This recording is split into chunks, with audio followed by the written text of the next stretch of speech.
নমস্কার সবাইকে, আমি পৌশালী। পৌষ সানশাইনের আবারও নতুন একটা ব্লগে আপনাদের সবাইকে জানাই অনেক স্বাগত। আশা করি আপনারা যে যেখান থেকে আমার ভিডিওটি দেখছেন সবাই খুব ভালো আছেন আর সুস্থ আছেন।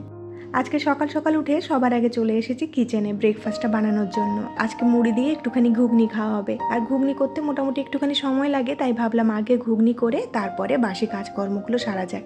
এখানে প্রেসারে মোটামুটি 4-5টা সিটি দিয়ে দিয়েছিলাম, তারপরে না একটু জলের তলায় রেখে তাড়াতাড়ি করে ঠান্ডা করে প্রেসারটাকে খুলে দিয়েছি। আমার হাজব্যান্ড আবার এরকম একটু গোটা গোটা ঘুগনি খেতে পছন্দ করে, কিন্তু আমি আবার এই দিক দিয়ে একটুখানি উল্টো। মটরগুলো যখন বেশি সেদ্ধ হয়ে যায়, একটু নরম নরম হয়ে যায়, সেটা কিন্তু আমার বেশ ভালো লাগে। মানে বলতে পারেন একটু ঘাটা ঘাটা হয়ে গেলে সেটা ভালো লাগে খেতে।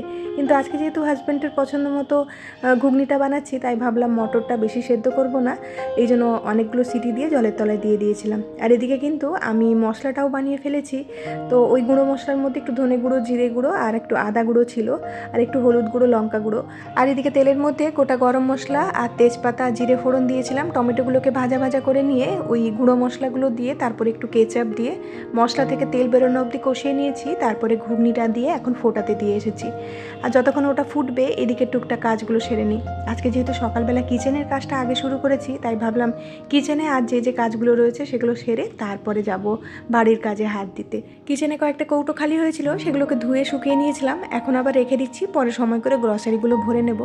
সংসার চালাতে গেলে কিন্তু একটুখানি হিসেবি হতে হয়। বেহিসেবি হলে সংসারে কিন্তু অনেক বেশি এক্সট্রা খরচা হয়ে যায়। তো আমি আমার সংসারে এক্সট্রা খরচা কমানোর জন্য কিছু কিছু টিপস ফলো করি। তার মধ্যে আজকে একটা টিপস আপনাদের সাথে শেয়ার করছি। ডিশ লিকুইড সোপটা আমার কাছে একদমই অল্প পরিমাণে ছিল, তো তার মধ্যে আমি অনেকটা জল মিশিয়ে দিয়েছি আর তার কোয়ান্টিটিটা বাড়িয়ে দিয়েছি। যেহেতু আজকের দিনটা মাসের শেষ দিনগুলোর মধ্যে একটা ছিল, তো এই মাসের শেষটা কিন্তু এই লিকুইডটা দিয়ে আমার চলে যাবে, আর নতুন করে লিকুইড কেনার প্রয়োজন পড়বে না। তো আপনারাও যদি এই ডিশ লিকুইডের মধ্যে একটু জল মিশিয়ে মিশিয়ে ব্যবহার করেন, তাহলে দেখবেন সেটা কিন্তু অনেক দিন অবধি চলে যায়। আর আমরা এরকম ছোট্ট ছোট্ট টিপস ফলো করে যদি সংসারে কিছুটা খরচা কমাতে থাকি, তাহলে দেখা যাবে আমাদের কিন্তু সেভিংসটাও বেড়ে গিয়েছে। আর এই তো এদিকে কিন্তু আমি নিচের জায়গাটা ভালো করে পরিষ্কার করে নিলাম। যেহেতু এই বেসিন এরিয়া, তো এটা কিন্তু প্রত্যেক দিনই মোটামুটি একটু একটু নোংরা হয়। তো 2 দিন ছাড়া বা 3 দিন ছাড়া ছাড়া এই জায়গাটা ভালো করে ক্লিন করে নিই। আর ততক্ষণে কিন্তু আমার ঘুগনিটাও ফুটে এসেছে। এর মধ্যে একটুখানি ধনে পাতা দিয়ে দিলাম, কারণ আজকে সকালেই হাজব্যান্ড বাজার করে এনেছে, একদম ফ্রেশ ধনে পাতাগুলো ছিল। আর ধনে পাতা দিয়ে কিন্তু যে কোনো ধরনের জিনিস খেতে আমার বেশ ভালো লাগে।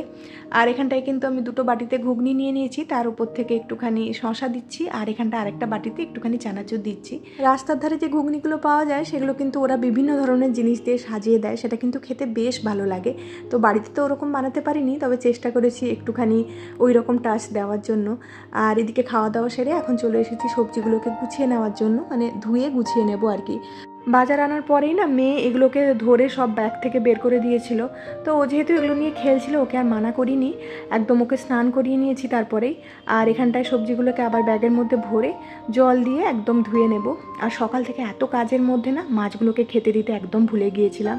ওরা আমাকে দেখে এত লাফালাফি করলো, ওদেরকে দেখে মনে পড়লো যে না, ওদের হয়তো সত্যিই খুব খিদে পেয়েছে, আগে ওদেরকে খেতেটা দিয়ে দিই। তা না হলে অন্যান্য কাজে পড়ে গেলে না মাছগুলোকে খেতে দিতে মাঝে মধ্যে অনেকটা লেট হয়ে যায়। আর এদিকে আজকে বেডশিট চেঞ্জেরও দিন রয়েছে, তাই ভাবলাম এই কাজটা সেরে তারপরে একদম ঘর ঝাড়ু মোছা করে নেব। কালকের ভিডিওতে আমার মেয়ের ওই লিপস্টিক পরা দেখে মুগ্ধা দামে দিদিভাই বলেছে যে দিদিভাইয়ের মেয়েও নাকি এরকমভাবে লিপস্টিক মেখে বসে থাকে। আমার মনে হয় আজকাল যুগে না প্রত্যেকটা বাচ্চা একটু বেশি অ্যাডভান্স হয়। আমার মেয়ে হওয়ার পরে, মানে যবে থেকে একটুখানি বড় হয়েছে আর এগুলো বুঝতে শিখেছে না, আমার সাজাগোজা বলতে পারেন একদমই কমে গিয়েছে। লিপস্টিক তো কিনিই না, মানে কিনলেই ওকে দিতে হবে আর ও নষ্ট করে দেবে সব কিছু, তো সেই কারণে কিনি না। আর কাজলটা ওই নামমাত্রই পরি, কাজল পরলেই বা পারফিউম লাগালে ওকে সেগুলো দিতে হবে। আর ও তো অনেকটা ছোট রয়েছে, ওকে দেবো না করে ওই ভয়ে না আমার সাজাগোজা বন্ধ হয়ে গিয়েছে। আগে আমি সাজতে এত ভালোবাসতাম, এমনিতেই বিয়ের পরে অনেক কিছু চাপে সাজাগোজা যেরকম বন্ধ হয়ে গিয়েছে, এখন আবার মেয়ে হওয়ার পরে তো একদমই যেন ভুলে গিয়েছি। মানে আইলাইনার কেমন করে লাগাতে হয় এখন বুঝি, সেটাও আমার মনে নেই, হাত কাঁপে এখন আইলাইনার লাগাতে গেলে।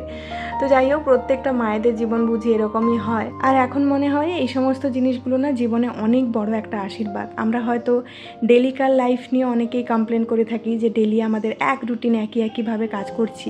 যতক্ষণ না জীবনে একটা অনেক বড় ঝড় আসছে আর সেই ঝড় এসে সব কিছু ভেঙে দিয়ে যাচ্ছে, ততক্ষণ আমাদের কাছে এই ডেইলি লাইফটা অনেক বেশি বোরিং লাগে, তাই নয় কি? তাই দিনের শেষে আমাদের প্রত্যেককে কিন্তু আমাদের এই বোরিং লাইফের জন্য ভগবানের কাছে কৃতজ্ঞ থাকা উচিত আমার মনে হয়। আমরা যেই ডেইলি হাজব্যান্ডকে খাবার রান্না করে দিচ্ছি, বাচ্চার যত্ন রাখছি, নিজের খেয়াল রাখতে ভুলে যাচ্ছি, সেগুলো কিন্তু এক কথায় আমাদের কাছে ব্লেসিংস। এগুলো আছে বলেই আমরা হয়তো জীবনে বেঁচে রয়েছি। আমাদের প্রত্যেকের জীবনে কিন্তু অনেক কিছু পাওয়া না পাওয়ার গল্প রয়েছে, কিন্তু প্রত্যেককে জিজ্ঞেস করলে না পাওয়ার গল্পটাই বেশি করে শোনায়। পাওয়ার গল্পটা হয়তো আমরা অনেকেই শোনাতে ভুলে যাই, কিন্তু এই ছোট্ট ছোট্ট পাওয়াগুলো কিন্তু আমাদের কাছে অনেক বড় একটা ব্যাপার। তাই আমার মতে আমাদের এই জীবনটা কিন্তু অনেক বেশি মূল্যবান। যেটা পেয়েছি সেটা নিয়ে খুশি থাকা, আর যেটা পাইনি সেটা পাওয়ার চেষ্টা করে নিজেকে হ্যাপি রাখাটাই আমাদের উচিত, তাই না? তো যাই হোক, এখানে কিন্তু আপনাদের সাথে কথা বলতে বলতে অনেক কাজ সেরে ফেললাম। আজকে ওই সোফার তলাটা একটুখানি পরিষ্কার করে নিলাম। অনেক দিন ধরে ভাবছিলাম ক্লিন করব বলে, কারণ মেয়ে না মাঝে মধ্যে ওইখানটাতে কিছু জিনিসপত্র ফেলে দেয়, এমনিতেও ধুলো ময়লা ঢুকে যায়, সেই কারণে ওই নিচটা আমি এখন মাসে 2 বার করে ক্লিন করে থাকি। বাইরের বারান্দা আর সিঁড়িটাকেও একদম ঝাড়ু দিয়ে দিলাম, রুমটা ঝাড়ু দেওয়ার সাথে সাথে। তারপরে এদিকে যে সবজিগুলো ভিজিয়ে রেখেছিলাম সেগুলো একদম ঝুড়ির মধ্যে নিয়ে কিছুক্ষণ শুকোতে দিয়ে দেবো। আর তার মধ্যে ঠাকুরের থালা বাসনগুলোও ধুয়ে দিলাম, যেহেতু হাজব্যান্ড আর মেয়ে দুজনে স্নান করে নিয়েছে, ও একদম পুজোটা করে দিই। আর এখানটায় না বেসিনটাও একটু ভালো করে ক্লিন করে নিলাম। বেসিনটা তো আমি খুব একটা বেশি ব্যবহার করি না, হাজব্যান্ড আর মেয়েই ব্যবহার করে। আমি ব্যবহার করলে কি হয়, প্রত্যেকবারে কিন্তু একটা শুকনো কাপড় দিয়ে মুছে দিই, তাতে করে ওই জলের দাগগুলো পড়ে না, কিন্তু ওরা তো আর এটা করে না, সেই কারণে একটু না বেশি নোংরা হয়ে যাচ্ছে আজকাল। আর এখন ঘরটা তো মুছে নিয়েছি, তার সাথে এই বাইরটাও মুছে নিচ্ছি। বাইরেরটা মোছার জন্য আমি এই পুরনো মপটাই ব্যবহার করে থাকি, বাইরের মপটা আর একদমই বাইরে বের করি না। ছোটোবেলায় যখনই বৃষ্টি হতো কিছু একটা বাহানা দিয়ে বৃষ্টিতে ভেজার চেষ্টা করতাম, আর কখনো যদি ভিজে খুব জ্বর আসতো মার কাছে না খুব বকা খেতাম। কিন্তু এখন তো শাসন করার মতো কেউ নেই, তারপরেও এখন আর আগের মতো বৃষ্টিতে ভিজতে পারি না। ছোটোবেলাটা যেন কোথায় হারিয়ে ফেলেছি।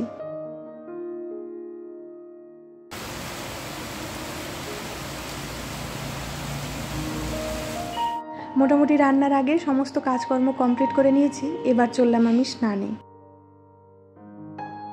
স্নানের পরেই কিন্তু সোজা চলে গিয়েছিলাম রান্নাঘরে কিছুটা কাজ এগিয়ে দিয়ে এখন আমি সবজিগুলোকে গুছিয়ে নেব।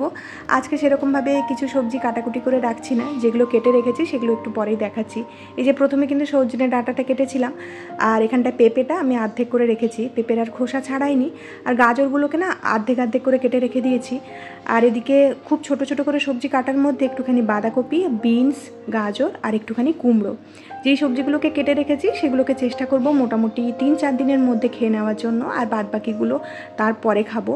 আর বাঁধাকপিটা এরকমভাবে কেটে রাখলে মোটামুটি 1-1.5 সপ্তাহ অবধি খুব ভালোভাবে চলে যায়। আমি আগেরও 2 সপ্তাহে দেখেছি কিন্তু খুব সুন্দরভাবে চলে গিয়েছে। এই বাঁধাকপি কেটে রাখলে কি হয়, যে কোনো সময় কিন্তু বাঁধাকপির পকোড়া বলুন বা চাউমিনে খুব সহজেই দিয়ে দেওয়া যায়, এই সবজি কাটার ঝামেলাটা আর থাকে না।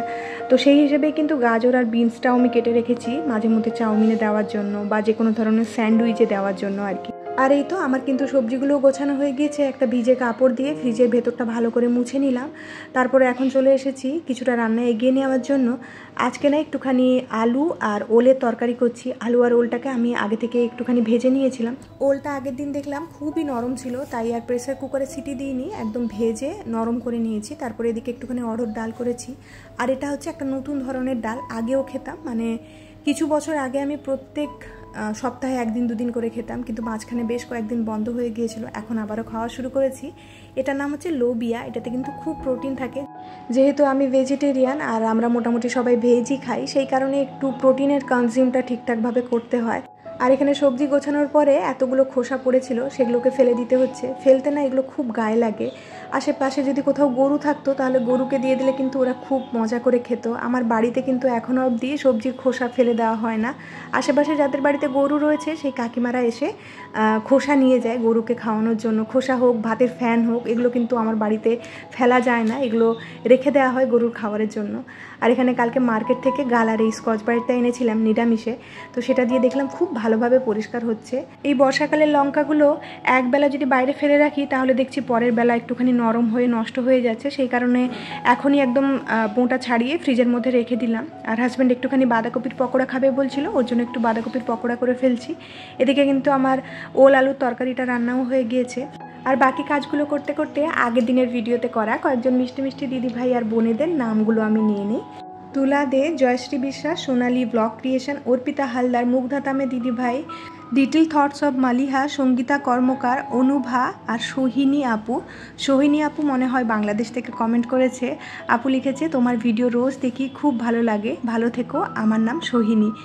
এই যে আপু, তোমার নামটাও আমি ভিডিওতে নিলাম। আগেও মনে হয় তুমি কমেন্ট করতে, তবে তোমার আইডিতে না নামটা দেখাতো না। আজকে তুমি নামটা বলে দিলে, তো আমার জানা হয়ে গেল তোমার নামটা। আপনারা যারা আমার রোজ ভিডিও দেখেন তাদের সবাইকে আমি অসংখ্য ধন্যবাদ জানাতে চাই এভাবে আমার পাশে থাকার জন্য। আর এদিকে কিন্তু রান্নাবান্না শেষের পরে এই হলুদ রঙের কড়াইটা আজকে একটুখানি পরিষ্কার করছি। অনেক দিন ধরে আমার কাছে ওই মোটা স্কচ ব্রাইটগুলো ছিল না, তাই এরকম হলুদ রং হয়ে গিয়েছিল। তো ভাবলাম আজকে আপনাদের সাথে এই প্রসেসটাও শেয়ার করি, কিভাবে আমি এটা পরিষ্কার করি। তো প্রথমেই কিন্তু জলটাকে গরম করে তার মধ্যে মোটামুটি 1 চামচ মতো আমি সার্ফ দিয়ে 2-3 চামচ মতো বেকিং সোডা দিয়ে ভালো করে ফুটিয়ে নিয়েছিলাম 4-5 মিনিট। তারপরে কিন্তু এটা আমি ঠান্ডা হতে রেখে দেবো। আর এই গরম জলটা না ফেলে এর মধ্যে কিচেনে যত সমস্ত কাপড় রয়েছে আর আগের যে স্কচ ব্রাইটগুলো রয়েছে সেগুলোকে ধুয়ে একদম ভালো করে পরিষ্কার করে নিলাম। এরপরে ঠান্ডা হয়ে গেলেই এরকম একটা মোটা স্কচ ব্রাইট নিয়ে আর একটুখানি সার্ফ নিয়ে ভালো করে ঘষে ঘষে ক্লিন করে নেব।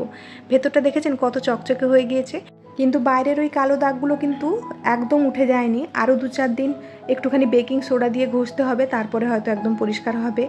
তো আপনারা চাইলেও কিন্তু এরকম টিপস ফলো করে একদম হলুদ কড়াইকে ঝকঝকে করে নিতে পারেন। আর দুপুরে যে এত বৃষ্টি হলো, সেই জলগুলো না এই রান্নাঘরের ভেতরে ঢুকে আসছিল, সেই কারণে একটা কাপড় দিয়ে ওই জায়গাটা ভালো করে মুছে নিয়ে শুকনো করে নিয়েছি। তারপরে কিচেনটা একটু ভালো করে ক্লিন করে নিচ্ছি। আমি কিচেনটা ক্লিন করে নেওয়ার পরে এরকম একটা কাপড় সবসময় গ্যাসের ওপর ঢাকা দিয়ে থাকি। আর এই তো রাতে জিরা রাইস বানানোর জন্য কিছুটা চাল নিয়ে এটাকে আমি ভিজিয়ে রেখে দেবো। রাত্রেবেলা রান্না করব না ভেবেছি, মেয়ে ঘুমিয়ে গেলে দুপুর ভাতটা সেদ্ধ করে রেখে দেবো। আর লোবিয়া তো আগে থেকেই সেদ্ধ করে রেখে দিয়েছি, একদম সন্ধ্যের দিকে রান্না সেরে নেব। আজকে আর দুপুরবেলা ঘুমোইনি, একটুখানি মুভি দেখছিলাম। মুভিটা দেখে উঠেই কিন্তু আমি রান্নাটা সেরে নিয়েছি। এখন প্রায় 8টা মতো বাজে। রাতের ডিনারে আজকে জিরা রাইস আর একটুখানি লোবিয়া করেছি। তাহলে চলুন আজকের মতো কিন্তু ভিডিওটা এখানেই শেষ করছি। খুব শিগগিরই দেখা হচ্ছে নেক্সট আরেকটি ব্লগে। ততক্ষণের জন্য সবাই খুব ভালো থাকবেন, সবাইকে খুব ভালো রাখবেন আর নিজের যত্ন রাখবেন। আজকের এই ভিডিওটা আপনাদের কাছে কেমন লাগলো জানাতে ভুলবেন না। তাহলে দেখা হচ্ছে নেক্সট আরেকটি ব্লগে। টাটা।